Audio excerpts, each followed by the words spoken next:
우리 시원창대 찬양을 들으면서 그 큰 주님의 사랑이 막 이렇게 마음에 다가오는 것 같아요. 감동적인 찬양 감사를 드리고 우리 이경철 장로님은 더 잘하시는 것 같아요. 예. 오늘 그 찬양이 너무 참 우리 과거에 많이 들었던 찬양인데 또 오늘 다시 새롭게 들려오네요. 불 속에라도 들어가는 그런 열정과 사명이 여러분들 가운데도 있기를 축복합니다. 우리 옆에 있는 분과 한번 인사할까요? 성도님이 계셔서 행복합니다.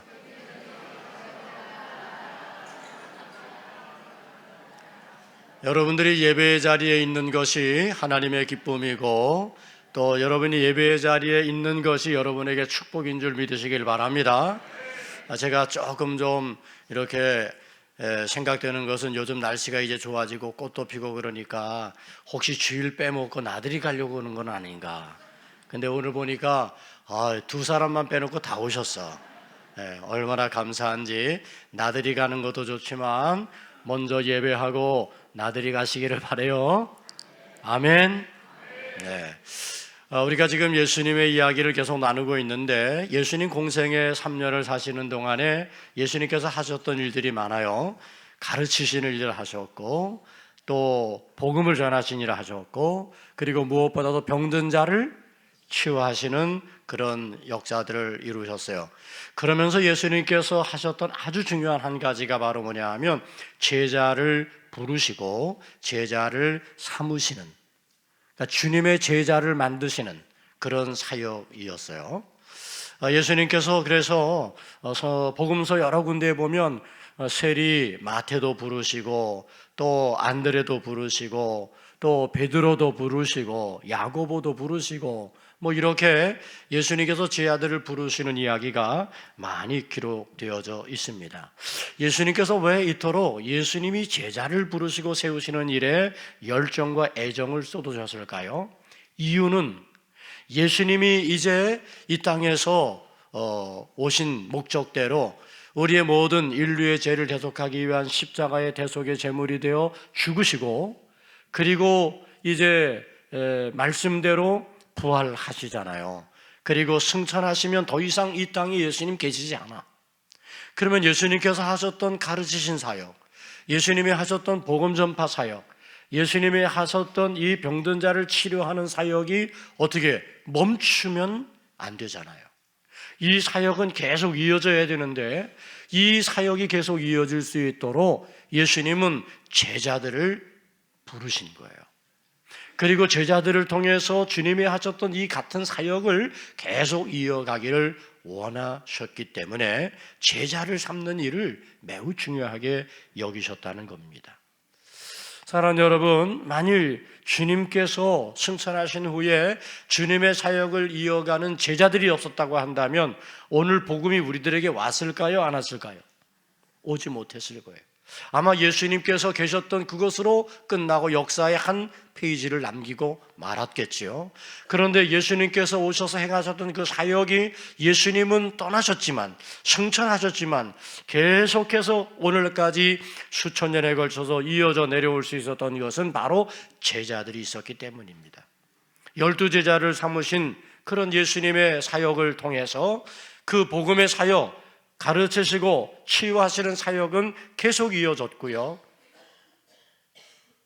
또 그 제자들이 또 제자들을 세우고 그 제자들이 계속해서 복음의 사역을 이어옴으로써 오늘의 복음의 역사가 전 세계 가운데 모든 인류를 구속하시는 하나님의 거룩한 뜻을 이룰 수 있게 된 겁니다. 저는 오늘 우리가 제자가 되어야 한다고 믿어요. 오늘 이 시대 우리 성도님들을 우리 주님은 부르시고 여러분들을 제자로 삼으시기를 원하신다는 것을 꼭 기억하시기를 바랍니다. 여러분들은 지금 부르심을 받아서 오늘 이렇게 하나님을 예배하는 자가 되었어요. 여러분이 이곳에 와서 하나님을 예배하면서 예수님께서는 여러분들이 제자의 길을 걸어가기를 원하시는 거예요. 그래서 예수님의 이 복음의 사역, 가르치시고 치유하시는 사역이 끝나는 게 아니라 계속 이어지기를 원하시고 있는 거죠. 여러분은 바로 그 주님의 사역을 이어가야 할 제자라는 사실을 기억하시기를 축복합니다. 한번 해볼까요? 내가 제자입니다. 네, 여러분이 이 시간 주님의 제자임을 다시 한번 고백하고 결단할 수 있기를 축원합니다. 예수님 동생의 사역을 하는 동안에 예수님 주변에 많은 사람이 찾아왔어요. 많은 무리들이 있었어요. 5,000명을 먹이시는 기적의 역사를 일으킬 때에도 5,000명, 작년 5,000명이고요. 그 외에도 부녀까지 다 합하면 수많은 사람들이 예수님의 주변에 몰려들었어요. 그런데 가만히 보면 그 사람들이 다 주님의 제자가 된 건 아니에요. 그들이 다 주님의 제자가 되었다고 한다면 엄청났을 텐데, 그런데 그들은 다 주님의 제자가 되지 않았어요. 그렇게 막 기적을 보고 몰려오고 막 행하시는 놀라운 일들을 보고 몰려왔던 이 무리들이 나중에 어떻게 됐냐 하면 예수님을 십자가에 못 박으라고 외치는 무리가 돼요. 그러니까 여러분, 무리라고 하는 것은 그렇게 몰려다니면서 기적을 보기를 좋아하고, 그리고 뭔가 막 이렇게 군중 심리에 따라 움직이는 것에 불과해. 저는 여러분들이 믿음의 삶을 살아가는 동안에 무리가 되지 않게 되기를 바랍니다. 그저 군중 같은 여러분들이 되어지지 않기를 바랍니다. 여러분이 주님의 제자가 되기를 축복합니다. 제가 여러분에게 묻겠어요. 여러분들은 무리입니까? 제자입니까? 확실히 대답했습니다. 제가 다 들었습니다. 하나님도 들으셨습니다. 여러분, 우리가 무리가 되면 안 돼요. 그저 막 기적만 쫓아다니고 내 이익만 쫓아다니고 그냥 우리가 군중 심리에 끌려서 그냥 그것은 진정한 그리스도인이 아닌 거죠. 여러분들은 이 시대에 주님의 제자가 꼭 되시기를 축원합니다. 이 시대가 지금 혼란하고 어지럽습니다. 어둡습니다. 여러분, 이 시대에 오늘 우리가 주님의 제자로서 세상에 빛을 비추고 세상의 소금 역할을 감당해야 되는 것입니다. 여러분, 지금 교회가 무너지고 있습니다. 왜 그럴까요? 오늘 이 교회에 너무 무리들만 많이 모여 있기 때문에 그런 건 아닐까요? 교회가 큰 것이 중요한 게 아닙니다. 많이 모이는 게 중요한 게 아닙니다. 더 중요한 것은 지금 여기에 있는 여러분 한 사람 한 사람이 주님의 제자가 되는 거예요. 아멘. 꼭 기억하시기를 바랍니다. 그래야 교회가 무너지지 않고 교회가 교회되어지고, 그렇게 해야 우리가 이 시대의 사명을 감당하는 하나님의 교회와 성도로서의 삶을 살아가게 되는 줄 믿습니다. 여러분, 주님의 제자가 되기를 원하시나요? 아멘입니까? 그러면 제가 여러분에게 말씀드립니다. 순종이 필요합니다. 따라합시다. 뭐가 필요해요? 순종이 필요하다. 순종. 주님의 제자가 되기 위해 너무 중요한 조건입니다. 여러분, 순종이 필요합니다. 여러분, 오늘 성경은 베드로를 부르시는 이야기잖아요. 예수님께서 무리들을 가르치시는 가운데 이제 배가 떠 있으니까 이 게네사렛 호숫가, 갈릴리 호숫가거든요. 이 배에서 좀 배를 타고 요만큼 멀찍이 떨어져서 말씀을 전하면 좋겠다 생각했던 거예요. 여러분, 혹시 성지순례 가신 분들은 아시겠지만 갈릴리 호숫가를 가게 되면요, 갈릴리 호수 거기에 이렇게 언덕이라고 할까요? 풀이 나가지고 이렇게 언덕같이 이렇게 비스듬한 그런 데가 많아요. 그러니까 무리들이 거기에 다 모여 있는데, 여러분, 그 바다에서 그러니까 바다 바람이 육지로 불어요. 그러니까 예수님은 그 모든 걸 아셨어. 그래서 배를 타고 조금 더 이렇게 바닷가로 나가면 거기서 말씀하시면 작은 목소리를 해도 저 뒤에까지 다 바람에 그 목소리가 실려 들리는 거죠. 그것을 위해서 이제 배를 빌렸는데 그 배가 누구의 배예요? 시몬의 배예요. 근데 성경을 보게 되어지게 되면 그들이 그물을 싣고 있었어요. 그물을 싣고 있었다는 이야기는 뭐예요? 작업이 끝났다는 거예요. 일이 끝났다는 거예요. 그래서 다음번 일을 위한 준비를 하고 있다는 이야기죠. 그런데 예수님께서 이제 배를 빌려달라고 부탁을 합니다. 여러분 같으면 어떻게 하실까요? 성경을 보면 밤이 맞도록 수고했지만 고기가 없었다고 그랬어요. 헛수고했어요. 그러니 얼마나 화가 나겠어요. 그런데 아니 생면 부지 모르는 사람이 배 좀 빌려달라고, 그리고는 배를 저어가지고 저만큼 배를 띄워놓고 이제 이야기를 하는 거예요. 짜증이 날만도 한데, 그런데 가만히 성경을 읽어보면 베드로가 불평했다거나 짜증을 냈다는 이야기가 없어요.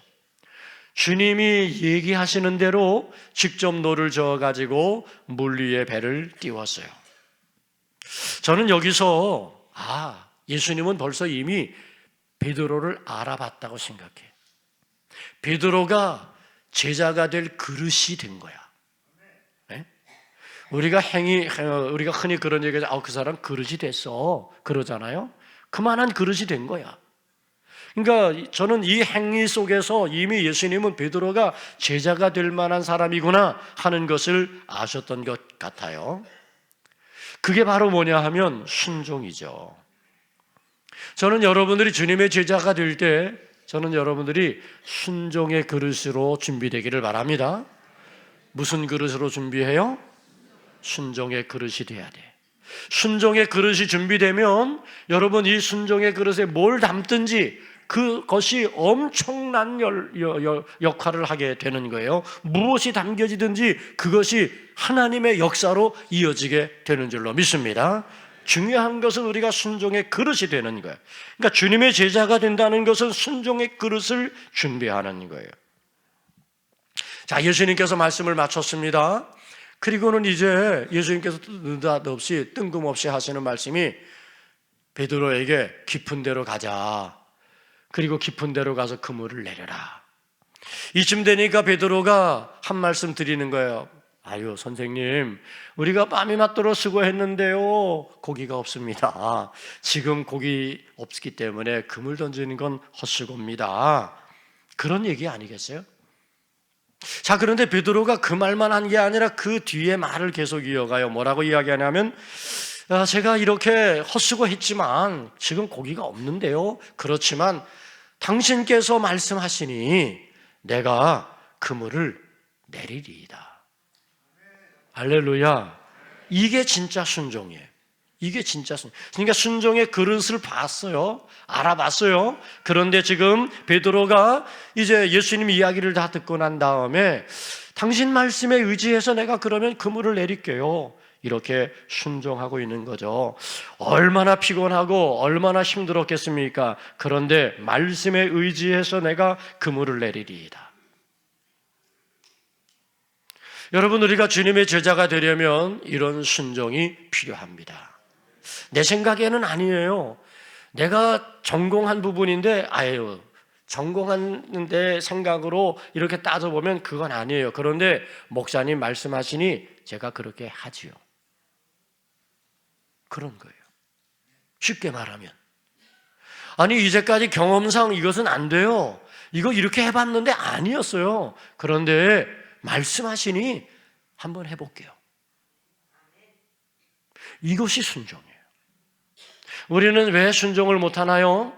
자꾸 우리 경험을 가지고 있기 때문에 그래요. 내가 그 부분에 잘 알기 때문에 그래요. 이제까지 우리가 많이 해봤어요. 아유 목사님 옛날에도 했어요. 이것도 했어요. 근데 안 돼요. 그래서 하면 안 돼요.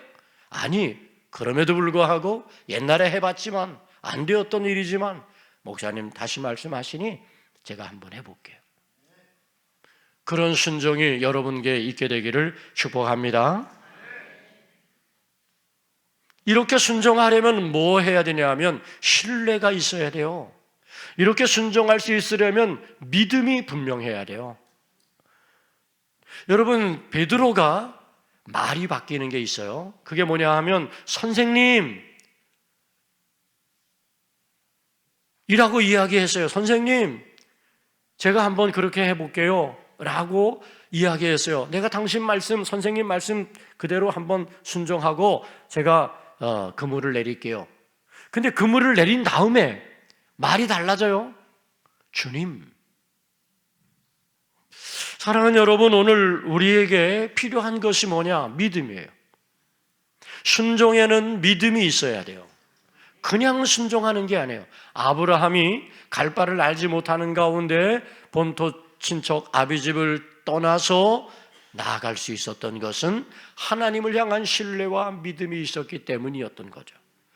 이 믿음이 아브라함으로 하여금 뭐해요? 순종으로 이어지게 했다는 겁니다. 사랑하는 성도 여러분, 저는 여러분들에게 그와 같은 순종이 있기를 축원합니다.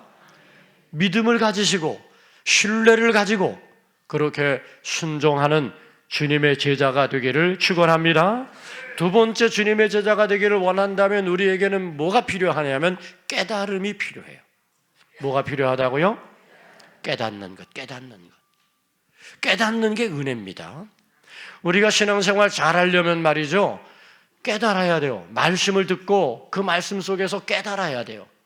그래야 오늘 우리는 신앙생활 잘하고 주님의 뜻에 따라 살아갈 수 있게 되고 주님의 제자로서의 삶을 살아갈 수 있게 되는 줄로 믿습니다. 여러분, 그 깨달음이라고 하는 것은 놀라운 순종으로 이어질 수 있게 되어지는 거죠. 여러분, 순종하는 자리에 하나님의 역사, 하나님의 기적이 일어났어요. 베드로가 순종해서 그물을 깊은 곳에 던졌더니 너무나 많은 물고기가 잡혔어요. 도저히 그 물고기를 다 혼자 감당할 수 없어서 주위에 있는 배들을 불러가지고 가득 채웠다 그랬어요. 순종하고 말씀에 의지하여 그물을 내리니까 거기서 하나님의 놀라운 능력, 예수 그리스도의 기적의 능력이 나타나게 된 줄로 믿습니다. 자, 그런데 여러분, 많은 사람들이 기적을 봐요. 기적을. 이야, 놀랍다. 와, 대단하다. 이것만 보고 이 기적을 일으키신 분이 누구인지에 대한 깨달음이 없다는 거죠. 왜 사람들이 무리로 남았을까요? 예수님 주변에 많은 무리들이 있었는데 왜 그들은 제자가 되지 못했을까요? 기적만 보았기 때문에. 그 기적을 행하시는 분이 주님이시고 그 기적을 행하시는 분이 메시아이시라고 하는 사실을 깨닫지 못한 거죠. 그런데 제자들은 그것을 깨달았어요. 그래서 베드로가 뭐라고 고백합니까? 주여, 주는 그리스도시요 살아계신 하나님의 아들이십니다. 그러니까 베드로가, 아까도 제가 호칭이 바뀌었다 그랬죠. 예수님에 대해서 선생님이라고 불렀던 이 베드로가 예수님을 향하여 주님 그렇게 부르는 이유는 그가 깨달은 거예요. 와, 물고기가 많이 잡혔어. 그것 때문에 놀라운 것도 있지만 그보다 더 놀라운 것은 어떻게 이 일이 가능했지? 이것을 가능하게 하는 저분은 누구지? 아, 저분은 그리스도시구나. 저분은 메시아이시구나. 깨달아진 거예요. 그래서 베드로가 무릎을 꿇습니다. 예수님 앞에. 그리고 주여, 나를 떠나소서. 나는 죄인으로소이다. 그렇게 고백하는 거예요. 여러분, 오늘 우리가 정말로 주님의 제자가 되기를 원하면 주님이 그리스도임을 깨달아야 돼요. 하나님의 아들이신 것을 깨달아야 돼요. 주님 앞에서 오늘 우리 자신이 죄인이라는 사실이 깨달아져야 돼요. 여전히 나는 죄인이 아니고 나는 의로워 라고 한다면 우리는 결코 주님의 제자가 될 수가 없어요. 저는 여러분들에게도 나는 죄인입니다, 주님을 앞에서 고백할 수 있게 되기를 축원합니다. 여러분, 엘리야가 하나님 앞에 기도하니까 불로 하나님의 응답의 역사가 일어났어요. 엘리야가 기적을 일으킨 겁니까? 아니요. 하나님이 엘리야의 기도에 응답하신 거예요.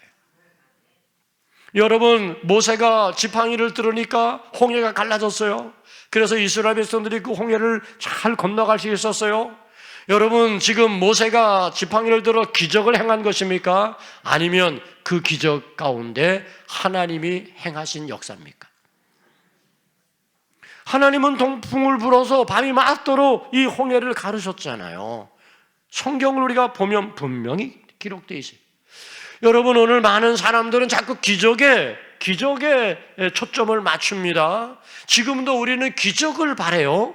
그러나 여러분, 그 기적은 누구로부터 비롯되는 거예요? 하나님, 우리 주 예수 그리스도로부터 비롯되는 거예요. 이것을 깨닫지 못하면 아무리 기적을 보여줘도 그것은 그냥 기적으로 끝나버리고 마는. 그런데 그 기적 속에 주님을 발견하고 주님을 깨닫게 되면 그러면 우리는 내가 주님 앞에 죄인임을 고백하게 되고 주님이 나의 구원자이심을 고백하여 그리스도 주님 이렇게 우리가 고백하며 나아갈 수 있게 될 줄로 믿습니다. 마지막으로 우리가 주님의 제자가 되려면 어떻게 해야 되냐 합니까? 결단해야 돼요. 뭐 해야 된다고요? 지금 세 가지를 말씀을 드렸어요. 주님의 제자가 되면 첫 번째 순종. 그 순종은 뭘 전제로 해? 믿음, 신뢰를 전제로 한다. 두 번째는 뭘 해야 돼요? 깨닫는 것이 필요하다. 기적만 보면 안 돼요. 막 역사만 보면 안 돼요. 그것을 가능하게 하는 분이 누구인지를 깨달아야 돼요. 살아계신 하나님이 나의 모든 삶을 주관하신다는 것을 깨닫는 거예요. 그 다음에 세 번째는 이제 결단하는 것입니다. 베드로가 이제 결단하게 되어지는 과정은 바로 무엇이죠? 무서워하며 막 이렇게 할 때에 야, 무서워하지 말아라. 이제는 네가 이제까지 고기 잡는 어부였지만 이제는 사람을 취하리라. 사람 낚는 어부가 되게 할 거야. 그렇게 말씀하시니까 그러니까 이 베드로가 어떻게 했어요? 즉각적으로 응답했습니다. 거기 베드로도 그랬고 야고보도 그랬고 요한도 그랬고 그들이 함께 예수님을 따릅니다. 11절 말씀에 보면 그들이 배들을 육지에 대고 모든 것을 어떻게 버려두고 예수를 따르니라. 이게 결단이에요. 이제까지 내 삶의 근거, 내 삶의 모든 것들을 여기에 있었어요. 그런데 그것들을 버려두고 이게 쉬운 일이 아니에요. 아브라함이 본토 친척 아비집을 떠나는 것, 이게 쉬운 일이 아니에요. 여러분, 우리가 살았던 우리의 삶의 습관과 우리의 삶의 가치관을 내려버리는 것, 그게 쉬운 일이 아니에요. 그러나 그것을 해야 우리는 새로운 삶의 가치관을 선택할 수 있게 되고요. 그것을 해야 우리는 믿음으로 주님을 바라보며 나아갈 수 있는 은혜를 우리 모두가 함께 누릴 수 있게 되는 줄 믿습니다. 그래서 우리에게 뭐가 필요해? 결단이 필요해. 이제부터 나는 주님의 제자로 살겠습니다 라고 하는 결단이 필요하는데 여러분, 그것을 위해서 오늘 우리들은 어떻게 해야 돼요? 버려야 돼요. 내 아집과 고집을 버려야 되고 내 못난 자아를 버려야 되는 거예요. 그리고 내가 이제까지 살았던 세상적인 가치와 세상적인 삶의 가치관들을 내려놓을 줄 알아야 돼요. 이것은 쉬운 일은 아니에요. 결단이 필요한 거예요. 그러나 거룩한 결단을 하는 거죠. 이렇게 거룩한 결단을 하게 되면 그러면 우리는 진정으로 주님을 따르는 제자가 되는 줄로 믿습니다. 사랑하는 성도 여러분, 묻겠습니다. 주님의 제자가 되기를 원하시나요? 정말 원하시나요? 그러면 순종의 그릇이 되시기를 바랍니다. 그러면 진정으로 깨닫는 자가 되시기를 바랍니다. 그러면 거룩한 결단이 필요합니다. 버려야 될 것들은 빨리 버리세요. 나의 못된 습관과 나의 이제까지 잘못된 그런 것들을 버리세요. 그리고 우리가 주님을 따르는 주님의 제자로서 살아갈 때 여러분들은 주님의 제자로서 주님의 사역을 계속 이어가는, 주님의 사역이 여기서 멈추는 게 아니라 여러분을 통해서 계속 이어가게 하는 멋진 주님의 일꾼으로 우리 하나님 앞에 설 때에 착하고 충성된 종이라 칭찬받게 될 줄로 믿습니다. 기도하겠습니다. 좋으신 아버지 하나님, 주님의 제자가 되기를 원합니다. 이제 우리에게 순종의 그릇이 되게 하여 주시고 깨달음을 허락하여 주시고 거룩한 결단으로 주님을 따르는 자가 되게 하여 주옵소서. 예수님 이름으로 기도 올리옵나이다. 아멘. 우리 다음